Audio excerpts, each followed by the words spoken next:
Welcome to the newest episode of Beyond the Fame with Jason Fraley. I'm your host, Jason Fraley, picking the brains of the top filmmakers, musicians, and artists of our time. Marvel's Loki drops on Disney Plus today, and the CMT Music Awards are tonight. So we're combining superheroes and country music with Tom Hiddleston, who joined me in 2015 to discuss his Hank Williams biopic, I Saw the Light, and talk smack to Batman and Superman. I'm here with the one and only Tom Hiddleston. And director Marc Abraham. Gentlemen, thanks so much for taking the time. We really appreciate it. You're probably one of the most famous villains of this whole era as Loki. I think I read Superman's maybe your favorite superhero, right? Is that right? Well, I've said that before because I'll never forget the first time I saw it.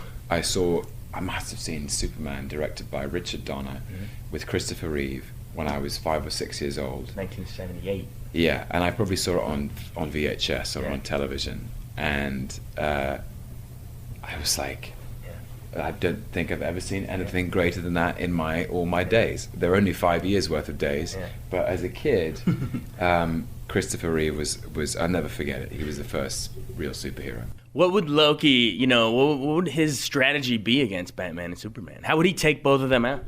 I think he'd be amused that the children are playing. I think he'd sort of somehow he'd sit high up in a tree and watch them throw rocks at each other. I honestly don't know. I mean, you're giving birth to a whole idea here, which is the idea that the Marvel universe could somehow cross-pollinate with the DC universe. I mean, fans' minds will explode at this point. I don't know. What would Loki be like? I don't know. It'd be interesting. I feel like Superman would present a challenge, but he's got form with people who wear red capes and fly around. Thor has a red cape and flies around a lot. So I think he'd just be slightly exasperated by their need to go another 15 rounds in the ring. Do we have to do this? I've been here before. I couldn't possibly tell you. I think he'd just be generally amused and patronizing about the whole thing. I think all you'd have to do is take a country guitar and smash it over both of them. Hey, when did you first discover this awesome Hank Williams music? I mean, for me, it was through my grandfather. He used to play in a country band until he cut off his thumb and all that stuff. So I grew up listening to that sort of stuff, But what was it for you guys? I can't remember. All I know is that I've known the words to Hey Good Looking for a long time. I don't know why or how, but people say to me that Hey Good Looking's like Happy Birthday. It's one of those things you can start singing Hey Good Looking anywhere in the world and people will join in. Respond what you got cooking. And they often don't know that it's Hank Williams. So that's how I knew Hank. But until I read the script, I really had nothing. I had no knowledge of his life, his circumstances, his marriage. All that stuff was new to me. Right. How about you, sir? When did you discover Hank's music? Well, my grandfather didn't play in a country band, and he didn't cut off his thumb, although he could have because he was a butcher. Heard it here first. However, I grew up in Louisville, Kentucky, which is up I-65 from Nashville. So I was a country music fan pretty much my whole life. I started listening to it when I was very young, and I listened to George Jones and then Merle, and then a big Chris Christopherson fan, and Willie. And ultimately, though, as I've always said, if you are listening to those guys and you're listening to the radio, no DJ is going to play a set without eventually playing a Hank Williams song. And so I started hearing all Hank. And I knew a lot of Hank songs before I even decided to write the piece of material about him, write the script. And I ultimately knew a lot about Hank because after I got older, I started doing some research on Hank. I just thought his life was just so extraordinary, and he had died so young, and so few people knew that he had died that. I mean, because you look at pictures. In his 20s, right? He was 29 years old. Yeah. So when you see him, he looks like he's 45. And then you find out he was only 2 months into his 29th birthday. How did you go about sculpting the voice for that? What sort of research does that involve? Obviously listening to the songs over and over again, but how did you go about sort of mastering that? Because some of those inflections are tough, especially like a Lovesick Blues. There's a lot of up and downs, and that wail is very signature. So how did you sculpt it? And then kind of piggybacking with that question, Was there a certain song that came more natural, and was there one that took a little more work to get those inflections? Jason, I can tell you, I recorded "Why Don't You Love Me" in an hour, which is featured in the movie, and I recorded "Lovesick Blues" in about 10 days. There you go. Yeah, so "Lovesick Blues" was my Mount Everest, because Hank's control over that song is so masterful. And he used to say, when he performed it live, he said, "The song I've played 13,000,001 times." He had the luxury and the privilege of having practiced it for years, and I had about 2 weeks. And the thing I did, and I couldn't have done it without him, was I moved to Nashville, Tennessee, and I lived as a guest of Rodney Crowell, who was our executive music producer and my guide through the woods. He himself was a huge Hank Williams fan. He saw Hank Sr. on his own father's shoulders at the age of 2 when he was a child. It's one of his earliest memories. And he's been playing music for 40 years, understands Hank's music, the footprint of Hank's music on the rest of 20th century culture, and he was able to piece it out for me and to deconstruct it and demystify it. And like you do anything, if I was playing an Olympic sprinter, I'd have to run a certain number of miles a day. Different biopic. That's right. But there was an element of, look, it just takes practice. You just have to keep going back into the studio and having another go, and every day it would get better and better. I would have more control over the songs, and more fun with it. In the end, it was a mixture of control and release. Like all things, actually, all physical things. There's part of you that has to be very precise, another part of you has to be very free. Yeah. Anyway, eventually, I think we cracked it. Right, definitely. I think the Your Cheating Heart scene in particular, I think that works really, really well. So, nice work. That was one of the ones that we insisted, Rodney and Marc both insisted I sing live, because the lyrics to Your Cheating Heart are so pained and so sad, that in order to transmit that, I didn't want to record it ahead of time, and I wanted to it was actually an acting challenge as much as it was a singing challenge. Sure. because what I needed to convey was the pain he was in and how that was connected to the song, which is an acting job as opposed to a singing job. It's an interesting thing. And when Hank recorded Your Cheating Heart, was one of 5 songs he recorded in his last recording session. 2 of them ended up going, I think, becoming number 1 or number 2s. And Your Cheating Heart, there was never played while he was alive. Wow. Because he recorded, maybe just at the very, very end, because he recorded it, and he was in such pain. He did it sitting down. He was exhausted at the end of that, and Tom just beautifully renders that pain. Awesome.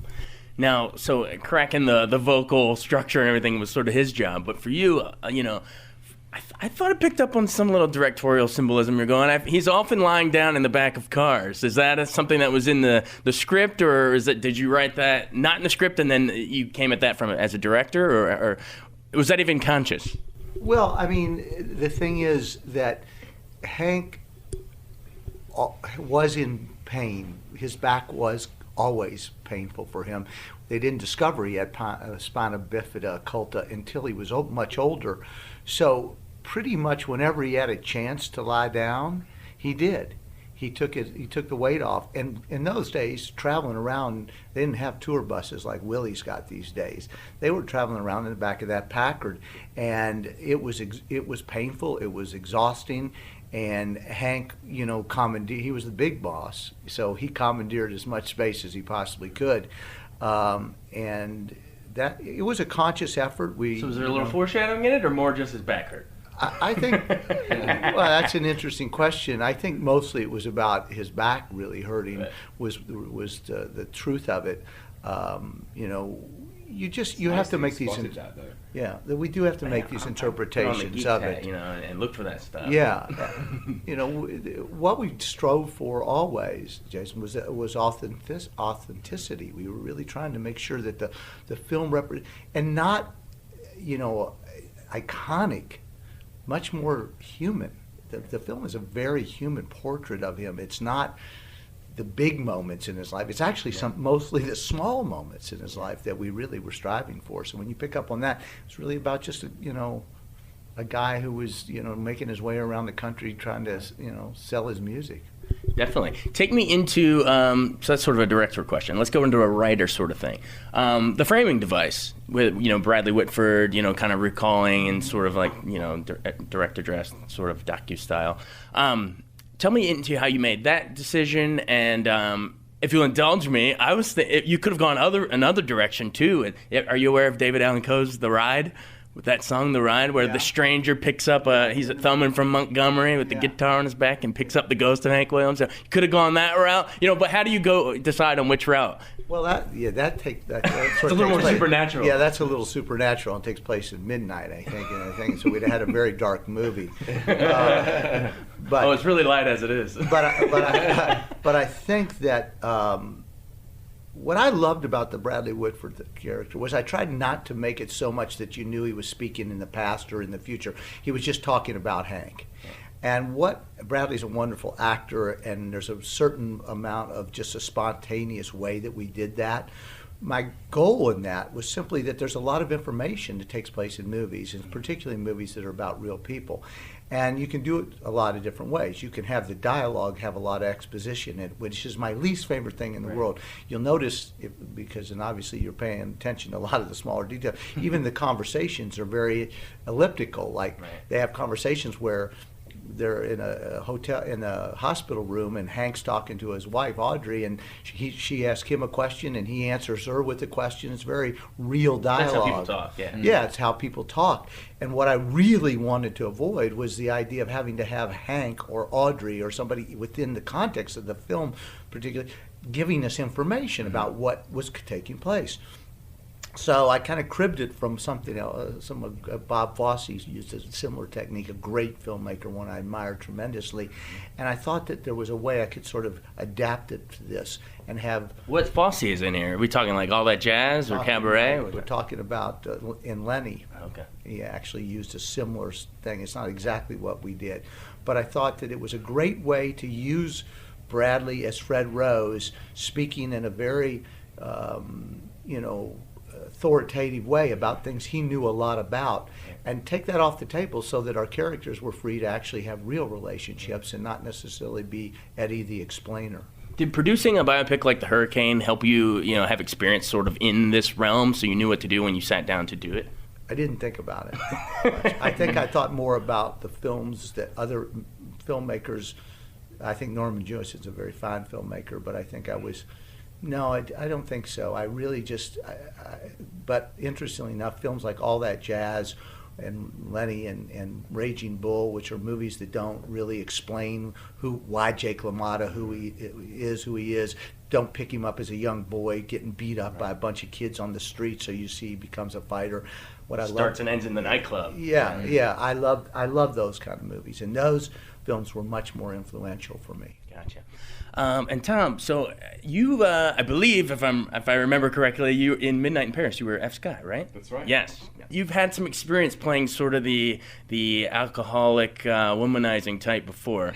Is there compare say F. Scott and Zelda's relationship as you understood it to Hank and Elizabeth Olsen here? Oh, that's you're the first person to ever make that comparison or ask that. Good job, man. It's good. It's smart. Well, the first thing I think is to point out the differences in their education. I think, to some extent, differences and similarities. I think Scott and Zelda were a lot more sophisticated. They were a lot more educated. They had that sort of Princeton sheen and smoothness of that particular time. They had immense style, and their indulgences were more of the champagne variety as opposed to the whiskey variety. Yeah. But I do think, and here's the thing that I've never said in talking about this film, you're the first person who's asked, is that there would be no F. Scott Fitzgerald without Zelda, and there would be no Hank Williams without Audrey. And I think their relationships and their marriage, the intensity of the passion contained in those relationships, is what gave each of those men an engine to create their best work. I couldn't help when you were sitting out on the porch in some of those scenes and shooting holes through the couch and stuff. I was like, you could have easily just transposed F. Scott and Zelda. So Maybe. Nice work, sir. But just thrown in the old sport and had a different hair color, maybe it would have worked. The old sport, the old Gatsby trick. Awesome. I'm gonna make you make him blush a little bit. Compare, let's say, the styles of Guillermo del Toro in Crimson Peak, which was a very stylish movie, and he's a wild filmmaker himself, versus this gentleman right here. Well, you know, I couldn't have done this without him. I couldn't have done any of this without Marc and his enormous compassion and generosity of spirit, which was first laid bare in the screenplay, as he wanted to take Hank off the pedestal and examine the man, examine his relationships. And his patience and his wisdom, and the fact that he was always at my side, you know, the two of us in a foxhole together for so many years, and whenever I had a question, he was always open and available to have a conversation about it. And I think the sensitivity of the relationships as displayed in this film come entirely from Marc, because he gave us the space to explore it, and he has the sophistication, the experience about people, to know that people are complex and contradictory, and they get in their own way, and they mean well, but sometimes they trip up. And Marc's an incredibly wise man, and that I couldn't have There done. it is. There's the blush. No. You know, and it was great, and we had so many conversations. It was what I always see as an actor, I feel like an instrument in the orchestra, and so I know. Let's say I'm playing lead trombone or lead fiddle or something, but I'm an instrument in the orchestra, and every time I go to work, it's my job to play to the tune of a new conductor or a new composer. The director has the baton, whether it's Guillermo del Toro or Marc Abraham or whoever else, Kenneth Branagh or Steven Spielberg or other people I've worked with. And I like the company. But you have to play according to the, you know, you're led by the conductor, and that's part of the fascination of being an actor, is that you find yourself sharpening the instrument, as it were, to play the tune, to the tune of someone's artistic heartbeat, and so, you know, syncing up with Marc on this was a huge pleasure. Thanks so much, guys. It's been a pleasure. Thanks. That's right. Thanks so much for joining us on Beyond the Fame with Jason Fraley. Remember to hit the subscribe button and give us a 5-star rating if you like what you hear. We'll see you next time.